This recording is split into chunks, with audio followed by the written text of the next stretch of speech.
Hello students, this is question number 4 from exercise 10.1 of NCERT class 10th. In this question, we are given that draw a circle and two lines parallel to a given line such that one is tangent and other is a secant to the circle. So first of all, देखिए हमें एक circle बनाना होगा. तो देखिए सबसे पहले तो एक सर्किल हमने बना दिया.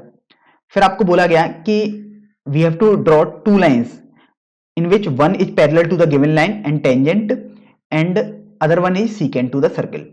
तो देखिए सबसे पहले तो हमने एक गिवन लाइन बना दी, ये आपको गिवन थी. अब हमें इस लाइन के पैरेलल दो लाइन बनानी है, एक तो टेंजेंट होनी चाहिए इस सर्किल पर और एक इस सर्किल पर आपके पास सीकेंट होनी चाहिए.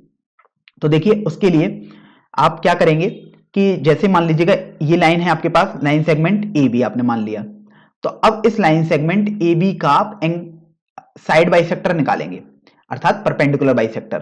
तो देखो आप बी से एक आर्क लगाएंगे यहां पर और ए से एक आर्क लगाएंगे यहां पर.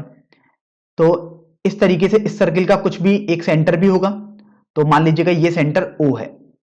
तो अभी आप ओ से इसके एंगल बाइसेक्टर वाले ये जो पॉइंट आया है इसको ज्वाइन कर देंगे. तो देखिए आप जब ज्वाइन करेंगे तो आपके पास ये कुछ इस तरीके से आ जाएगा. तो अब देखो ये आपके पास इस पॉइंट पर सर्किल को कट किया. मान लीजिएगा ये पॉइंट आपके पास P है और एक पॉइंट और कहीं भी आप ले लीजिएगा इस वाली लाइन पर सर्किल के अंदर की तरफ. तो अब यहां से आप ये देखो कि आपके पास जैसे मान लो आपने एक पॉइंट ये ले लिया Q. तो अभी हम क्या करते हैं कि P से 90 डिग्री का एंगल बना देते हैं इस वाली लाइन पर, अगर ये हमारा पॉइंट M है, क्योंकि आप जानते हैं कि जो टेंजेंट होती है वो पॉइंट ऑफ कॉन्टैक्ट को अगर हम सर्किल के सेंटर से मिलाएं तो 90 डिग्री पर बनाती है.